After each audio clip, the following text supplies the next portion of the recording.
Разия Атамкулова Москва академиясынан психологияны бүтүргөн. Бала тарбиясы китебинин автору. 2023 жылдын мыкты балдар психологу. Береке айым республикалык онлайн мектебинин спикери, блогер, 5 баланын энеси. Разия Атамкулованын бала психологиясы жана тарбиясы тууралуу жеке курстарына жазылып окусаңыз болот. Азыркы учурда ар бир ата эне баланы тарбиялоо билимин алыш керекпи? Мисалы, жогорку муумдагылардан азыр өзүңүз айтып өткөндөй, тарбия жок эле жетиштик эле го, жетилди эле го, эми эле чыга калып каяктан чыкты бул нерсе дегендей нерселер бар деп атасыз да. Ушул кандай карайсыз ушуга? Бул баланы тарбиялоонуда окуш керекпи? Ар бир эне болгондон кийин баласын тарбиялайт да, тарбиялай албай кийим эле жаман болсун дейт баласын. Тарбиялайт деген туура эмес көрүнүш. Себеби тарбиялоо бул билимди талап кылат. Кең түшүнүктү талап кылат. Ой өрүшүн талап кылат, дүйнө карашынын кеңдигин талап кылат. Жана себеп натыйжа биздеги философиялык терминди колдонсок болот. Эмне болгондо бала кандай мамиле кылса, кандай мамиле чыгат. Эмне үчүн бала жалган айтат, эмне үчүн сиздин сөзүңүздү укпайт, эмне үчүн сизге кайша сүйлөп калат. Ага сөзсүз бир себеп болгон да. Анан бала ушуну сүйлөп атса эле оозуңду жап бүттү деп сыртынан эле жаап коюу. Проблеманы чечүү эмес, жаап коюу менен биз маселени чече албайбыз. Бул жерде бала тарбиялоодо дагы өз алдынча ар бир ата эне өзү билгендей эле тарбиялоо туура эмес. Мында рецепти бар, жол жобосу бар. Жана ар бир ата эне билиш керек болгон эрежелер бар. Ар бир ата эне билиш керек болгон кооптуу кризистик учурлар бар. Ушулардан кабардар болуш керек ата эне.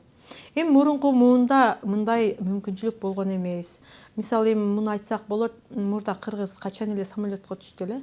Кыргыз эшек менен ат менен эле жүргөн, кыргыз азыр көптү. Машина минип, самолетко учуп бара бер, барар жериңе атты минип эле десек туура келеби? Качан эле кыргыз айфон колдонду? Качан айфон колдонду эле, жөн эле телефонсуз эле жүрө берген. Бул замандын талабы. Заманга шайкеш өнүгүүдө энелер дагы колдо бар мүмкүнчүлүктү, себепти пайдаланып, акыретке пайдалуу жакшы инсанды чоңойтуу деген биздин ниетибиз. Мен бул курстарды алып чыкканмын, бала тарбиялоону окуш керек деп.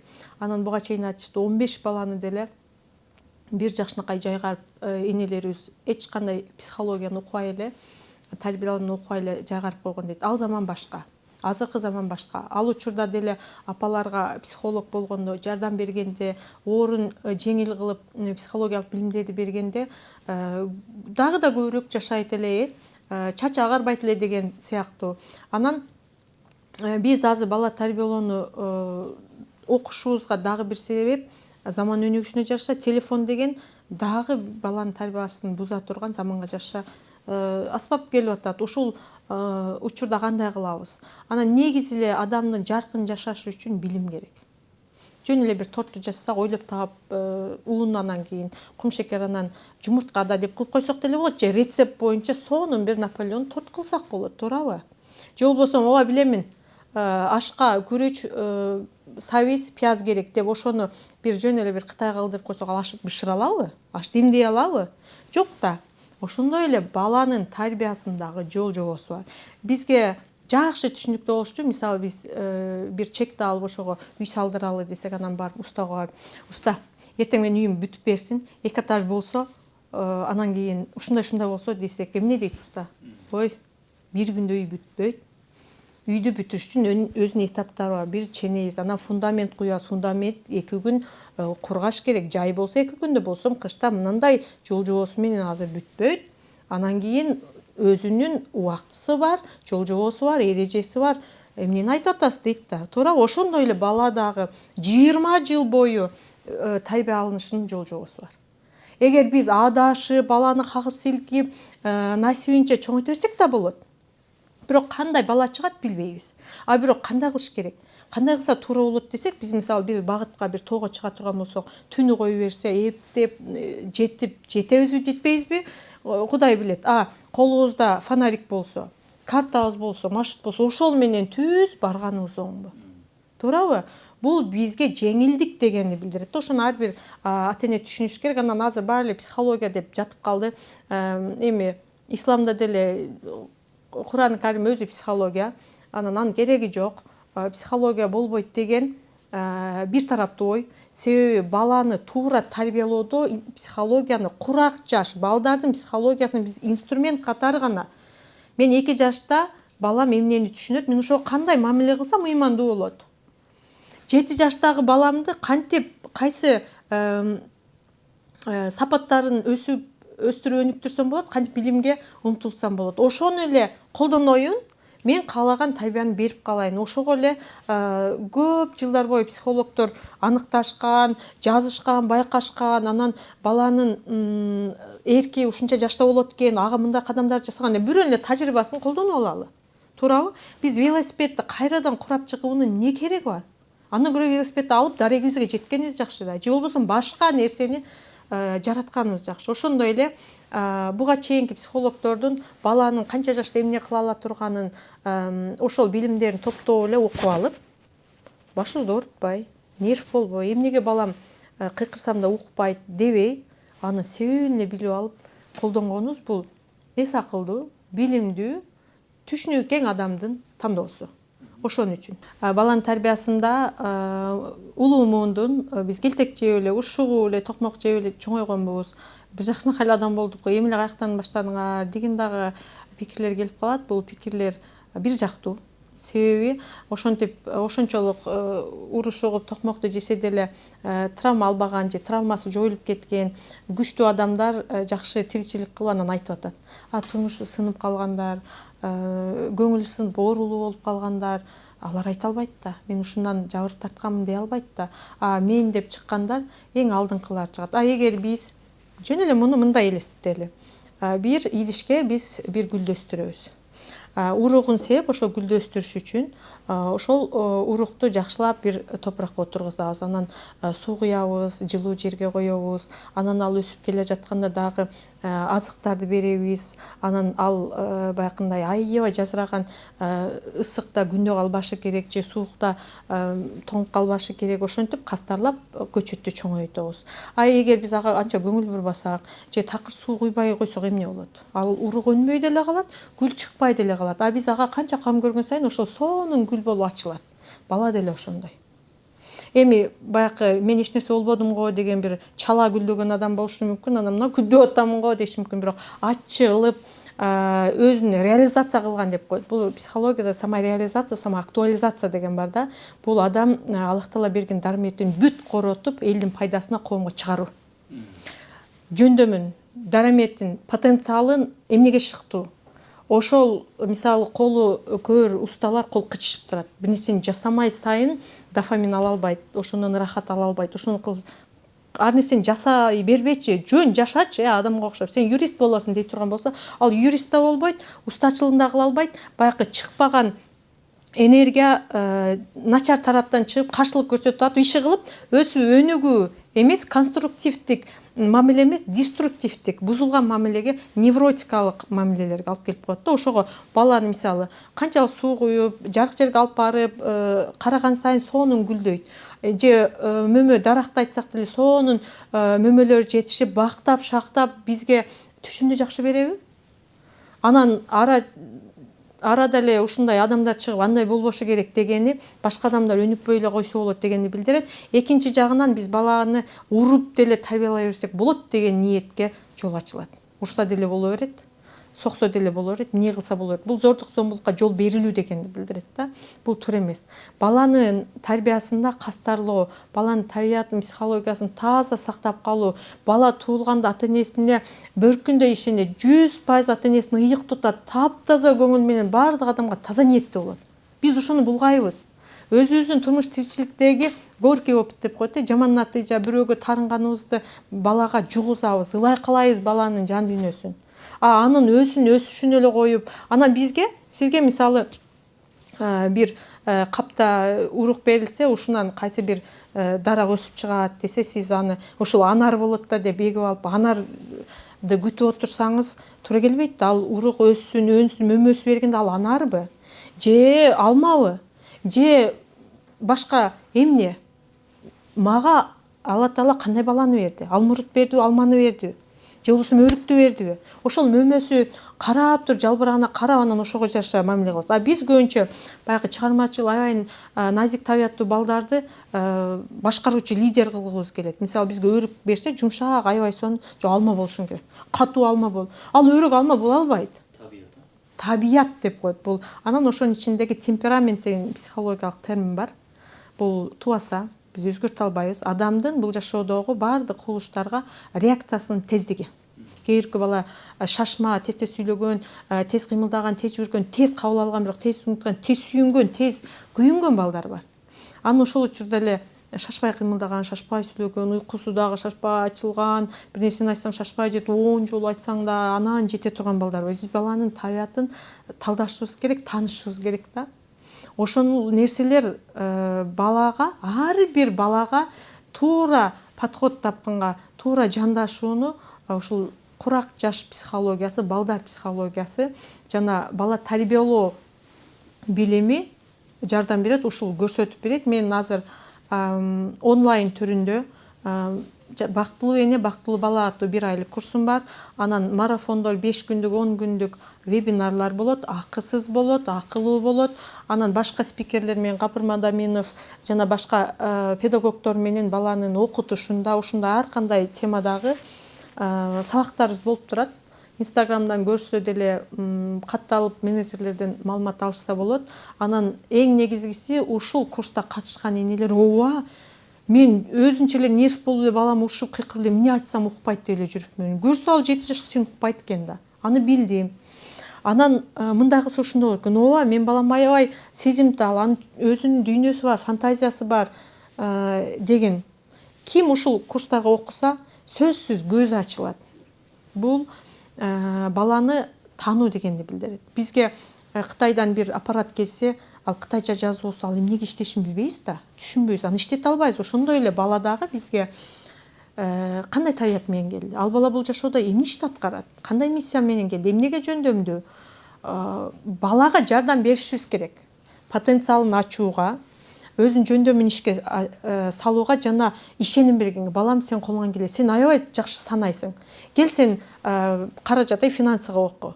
Же болбосо аябай так, даталарга так балдар бар. Бул математика, логикалык түргө кире турган балдар. Жана ал жерде жаратылышка жакын балдар бар. Кээ бирки баланы оку десең деле тоого качат, малалга качат да. Алар ошол малга өзүн арчалардын арасында бактылуу сезет. Аларды, арчаларды коргоо, ошолорду селекция кыла берсин. Андан кийин кээ бирки балдар бар чыгармачыл, анан спортсмен, спортко берилген балдар окубашы мүмкүн. Ушундай баланын, менин балам кайсы тибине кирет экен деп так аныктап тандаганга чейин апаларга билим керек болот. Анан ким баласына күйсө, балам жашоодо өзүнүн ордун тапсын, бактылуу жашасын, жашоосу жемиштүү болсун десе, ушуга умтулат. Кылбайт эле, кылат эле, андай эмес, эмне кылсам болот деген энелер алдыңкы энелер болуп саналат да. Анан жашоо билимсиздиктен, караңгылыктан оор. Эгер билимин алса, эмне үчүн бала түнү ыйлайт деген суроо, Түнү ыйлай берет, кыйнала берет, неге ыйлайсың деп. Түнү бала уктагандан 1 сааттан кийин көпчүлүк балдар ыйлайт. Эмнеге? Бакырып эле ыйлай берет, кыйкырып ыйлайт, жөлүп, жон жатчы деп төпөштүп уктатып коюшат. Эмнеге? Айрыкча бул саат 10га чейин уктаган балдарда 10да уктай турган болсо 11де кыйкырып ыйлайт. Мен балам да ошондой. Бул адамдын аң сезими, сознание түнү бүт алган информацияларды переваривание иштеп чыгат.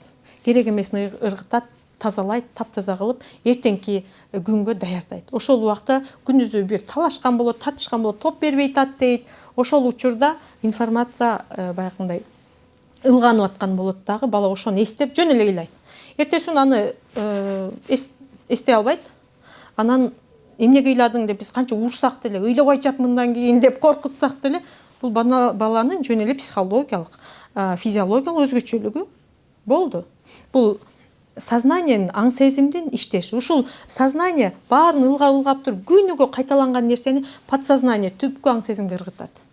Бул өмүрлүк принциптер, өмүр бою боло турган биздеги асыл сапаттарды түптөйт. Күнүгө биз таза болушубуз керек, идишти жуушубуз керек, артыбыздан тазалап, тамак ашыштын алдында колубузду жуушубуз керек дегенди күнүгө сознание которуштура берсе, акыры бул дайым эле колдондо, бул керек экен деп подсознаниега өмүр бою иштетиле турган жашоо программасын ыргытат. Ошентип балада тарбиялоо системасы сиңирилет. Анан ал ичиндеги внутренний голос матери деген бар. Бул апасы дайым ушун колуң жууп балам, дайым жакшылык кыл, дайым ушундай кыл, ой кой андай кылба, мындай кылабыз. Дей бере турган болсок, ошол кыймыл аракетти аткара берсек, бул подсознанияга киргенде автоматически адам бир нерсени укканда дароо реакция кыла турган болот. Мисалы, балага дайым келтек жеген баланын жанына барып эле колуң мындай кылсаң жалтайып калат да. Себеби ал үйрөнүп калган, буга чейин көп жолу болгон, жалтак болуп калган. Башына келтек жей берип жазганып калганда, ошондой эле бала келге тамак жейбиз дегенде эле дароо колун жууган өтүп, эшиктен келгенде эле кийимин котоштурамын деп, анан бирөө бир нерсе бергенде эй рахмат деп ыраазычылык, ушулардын баардыгын элементардык түрдө күнүгө кайталоо менен гана баланын туура тарбиясын түптөй алат экенбиз. Эч кандай чудо палочка, чудо таблетканан кыйын психологдор же мынага окусам ушуну жок. Ар бир эне өзүнүн баласына эң кыйын, эң жакшы тарбия жана эң туура тарбияны оңой жол менен бере алат. Мен мисалы балаңызга барып аябай кыйын тарбияны бере албайм. Себеби мен балаңыздын апасы эмесмин. Мен жөн гана бейтаныш психологмун. Мага алып келишет, балам оңдоп бериңизчи. Мен эмес, ушу балам оңдоп берсеңиз болду. Жок, мен балаңызды оңдой албайм. Мен балаңызды көрөйүн, сизди көрөйүн. Менин эмне керегим бар? Балам оңдоңуз. Жок, 7 жашка чейин баланын бардык жүрүм турумун ата-энесинен. Алар жөн эле копиялайт. 7 жаштан баштап 12 жашка чейин досу болушу мүмкүн, сөгүнүп атса бирөө болушу мүмкүн. Анда биз чөйрөсүн карашыбыз керек болуп калат. Бирок баары бир эгер бала нерв болсо, агрессия болсо, ата-энесин дарылаш керек болуп калат. Анан балага айтсаңыз, жакшына бол десеңиз, жакшынакай жүр, түз жүр десеңиз дейт. Жок, мен айтсам кылбайт аны. Бейтаныш эле бирөөгө биринчи жолу барып эле айтса, балада ишеним жок. Баланын ишеними апасында.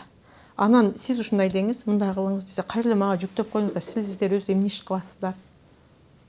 Андай эмес да. Ушуларды билиши керек болот. Бизде өнүккөн өлкөлөрдө, эми Япония, Финляндия жана башка мамлекеттерде ар бир апага ошол психологиялык жардамдар берилет. Ал эмес, мындан 15 жыл мурун эле мен Россия жергесинде мигрант болуп жүрүп, биринчи кызымды төрөгөндө төрөткө даярдоо, психологко жөнөтүп, коркпой атасызбы, кандай эмне болуп атат деп психологиялык осмотр, кароодон өтөт элек. Бизге Кыргызга эми келди. Эми ушул психологиялык билимдер эмне үчүн азыр өнүгүп кетти? Себеби адамдын керектөөсүндө мындай пирамида сымал тепкичтер бар. Биринчи керектөө бул тамак аш, курсак тоюш керек. Экинчи керектөө бул кийим-кече. Үчүнчү керектөө үй-жай болуш керек. Кыргыз азыр байыды чындап. Мурда курсагың бүтүн болсо, тамың болсо, кийген кийим болду, коммунизм дейт эле. Азыр төртүнчү тепкич бул психологиялык жактан өнүгүү, адамдын билимге болгон өсүү өнүгүшүндө саякаттоолор болуп кетпедиби? Ошолорго муктаждыкка эми жеттик. Башка өнүккөн өлкөлөрдө булар муртатан эле бар эле. Бир кылым мурун бар эле. Мындан жогорку тепкичте самореализация, самоактуализация жана миссияны аткаруу деген бар. Ошондо адам бул дүйнөгө жаралгандан кийин өзүнө берилген мүмкүнчүлүктү 90% аткарса, ал адам бактылуу жашайт экен. Себеби аябай шок балдар, аябай кыймылдуу балдарда потенциал көп. Биз аны тыябыз, тыйып, мен айткандай болосуң, өзүң билип кыла турган болбогун десе, эң кыйын, мисалы, кылмышкерлер да өзү кыйын адам болот. Мээси кыйын иштеген, бирок аны жакшы жактан чыгарбай, тыйып атып бир күн бир жерден жырып чыгып кетет да. Ошого биз баланын психологиялык туура психикасынын өсүү өнүгүшүндө бир жактан ислам көз карашындагы түптөшүбүз керек болот. Өзүбүздүн салттык көз караш, анан медициналык баланын организми кандай, психологиясы кандай, аны дагы иштетишибиз керек. Бир жактуу эле Куран окутсаң эле балаң болду, бүттү дегендер бар да. Мен кызым 13 жашка чейин Куран жаттап атты, бирок кызым кечээ айтты, мен жашагым келбей атат деди. Мен өлгүм келип атат. Эмне кылам? Мен ойлодум эле Куран эле жаттап, Куран менен эле жашсак мындай көйгөй чыкпайт дедик эле. Эмне болуп атат деп турса дагы бир казак эне жазды өткөнү. Ушундай да болобу дейт. Бул болот. Себеби өспүрүм куракта гормоналдык жактан өзгөрүү болуп, туруксуз болот дагы. Жөн эле бир күн туруп эле апа өлгүм келип атат, жашагым келип атат деген сезим келип турат. Бул ар бир өспүрүмдө болушу мүмкүн. Бул норма эле. Чочуп кетебиз да биз. Каяка ойлойсуң? Эмне жетпей атат сага? Сен өлүш үчүн мен эмнелерди гана кылбай атам? Эмне мага наразы болуп атасың деп биз чочуп кетебиз. Эмнеге? Ал жөн эле ошол убакта анан түштөн кийин кайра эле апа паркка барып келеличи деши мүмкүн. Бул ошол убактагы организмдеги эле гормоналдык өзгөрүү. Ошону туура түшүнүш керек. Эгер ошону билсе ошол эне деп эле калат. Бирок дагы бир кооптуу жагы бар. Предсуицидальное состояние ребенка деген бар. Өзүн өзү жан кыюуга, өлтүрүүгө даярданып калган өспүрүмдөр болот. Булар аябай кооптуу. Ошол учурда ушуну такташ керек болот да. Биз жок, бул жөн эле өспүрүмдөрдө боло берет десек, мүмкүн ал даярданып аткан болушу мүмкүн да. Экинчи жактан ошол ата энеде бизде тажрыйба жок болуп атпайбы? Баягы дин десе бир 30 жаштагы адамга үйрөткөндөй үйрөтүп салабыз да. Ооба. Жаш курак психологиясын, психикасын эске албай, эң туура. Ооба. Ошондон дагы көп айрыкча ушул сиз айтып атсаңыз, могу коомдо ушул көйгөй көп болуп атат да. Себеби дин аларга эмес, бизге жаңы эле келди да, эми ачык эле айтканда. Жалпы жонунан алып, Кыргызстандын чөлкөмүндө, Орто Азиянын чөлкөмүндө алсак, эми кылымдар бою илим жана дин жаатында бул Түркстан чөлкөмү лидер болуп келди дүйнөдө. 70 жыл союздан кийин эле бүт баарыбыз сыртыбыз кыргыз, ичибиз орус, коммунист болуп калдык. Анан кийин рухубуз ачкан эле дин келди дагы, анан балдарыбызга өзүбүздүн курактагы адамга айткан үчүн бала биринчиден жийиркенүү пайда болду. Экинчиден бир мындай дин бул жаман нерсе сыяктуу көрүнө баштады да. Балдарды ашыкча эле бир методикасына ылайык эмес, зордукчул, зомбулукчул динди үйрөтүп салсак, терс таасирин тийгизбейби? Же болбосо ушул суроонун артынан дагы бир суроо. Көчөдө жүргөндө же мечитте жүргөндө же коомчулукта жүргөндө атасы, апасы өтө диндар болуп, маданияттуу көрүнүп, а үйүнө келгенде тескерисинче. Балдардын көзүнчө жалган айтып кое берет, динге терс келген иштерди кылып кое берет. Эми андай кылбаса дагы катуу сүйлөп, себеби эң жакшы мусулман бул кулк мүнөзү жакшы мусулман, анан эң жакшы мамилени үй бүлөгө кылгыла дегенден тескери иш кылабыз да бизде, коомчулукта ушундай бар. Муну жакшы айттыңыз, балага динди, ыйманды сиңирүүдө дагы баланын психологиясын эске алыш керек. Себеби 2 жаштагыга чындап эле 30 жаштагыны сиңире албайбыз. 7 жашка чейин балага оюн түрүндө кел ушинтип ойнойбуз, ушундай кылабыз деп сиңиришибиз керек болот. Анан бала 7 жашка чейин жана 12 жашка чейин сезим менен гана киргизе алабыз. Балага көңүлдүү болсо эсте калат. Эмне болсо да. Эмне болсо да көңүлдүү секирип ойноп, Аллахтын 99 ысмын жаттайбыз, келгиле деп апасы кошо секирип, ошону ойной турган болсо, көңүлдүү апасы менен ойноп аткан, аны жаттай. Жөн отур. 99 ысмын жаттабасаң дозокко түшөсүң деген балага жетпей, себеби ал дозок түшүнүк пайда болду. Эмне жакшы, эмне жаман. Анан бир нерсе десе бирде коркутуу менен дозокко түшөсүң, намаз окубасаң. Айткан болсоң дозокко түшөсүң. Бейишке жетелөөнүн ордуна дозокко түшөсүң менен тарбиялайбыз да. Ошончо чексиз бейиш турса, биз биякта дозокто айтабыз. Ооба. Анан ошончо сөз турса, эмне үчүн биз жаман сөз менен балага кайрылабыз? Андан көрө чын эле кел экөөбүз чогуу жакшы ишти кылалы, бейишке татыктуу бололу деп айтсак болбойт. Демек биз өзүбүз динди бир үйрөнөлү. Туура берүүнү билбейбиз. Баланын психологиясын эске алып, канча жашта бала кандай информацияны кабыл алат, кандай метод менен беришибиз керек дегенди психологдор менен чынында иштешип туруп, анан сиңиришибиз керек. Жана позитив маанайда оюн түрүндө бала бат кабыл алат. Анан ошону навязывание деп коет, таңуулоо, кайра-кайра балага айта берсек, кулагына сиңип калат, көзүнө сиңип калат. Бирок позитив маанайда бизде строго оку, турбай отурасың деп 3 жаштагы баланы 2 саат отургузабыз го, жок. 3 жаштагы бала 5 мүнөт убакыт көңүл бурусун бура алат, болду. Абдулхамидтин, Осман дөөлөтүнүн эң акыркы султандарынан, кулай турган империяны 30 жыл кулап атпай турган өтө акылдуу султан. Ошонун бир сөзү бар экен да. Эгерде кайсы бир коомдо мечитте катар тизилип турган саптардын арка жагында чурулдап, чуркап ойногон балдар жок болсо, ал коомдун келечеги жок. Анан бул жерде биз пайгамбар саллаллаху алейхи вассаламдын сүннөт боюнча тарбиясын эске алышыбыз керек. Ал мойнуна минип алган неберелерине карабай саждага жыгыла берген. Биз болсо мен намаз окуп атам, сен эмне кылып атасың деп баласын ыргыта чабабыз. Же мечитке чурулда ойносо, чубук менен кууп чыгышат аксакал. Бул жерде намаз окулат. Бул жерде адам сыйлоо, Аллах Таала жараткан ар бир адам сыйлоо жана жакшы мамиле менен сиңирүү дегенди колго алышыбыз керек. Ушундай бир гаджет өнүккөн заманда ошо жаш баланын мечитке келип калышы өзү бир керемет болуп атат. Ошондой болуп атат. Бирок ар бир бала атасы ээрчитсе жүгүрүп келет. Кызык бала үчүнчү. Балага баары кызык. Бирок эмне пайдалуу экенин биз иркеп беришибиз керек.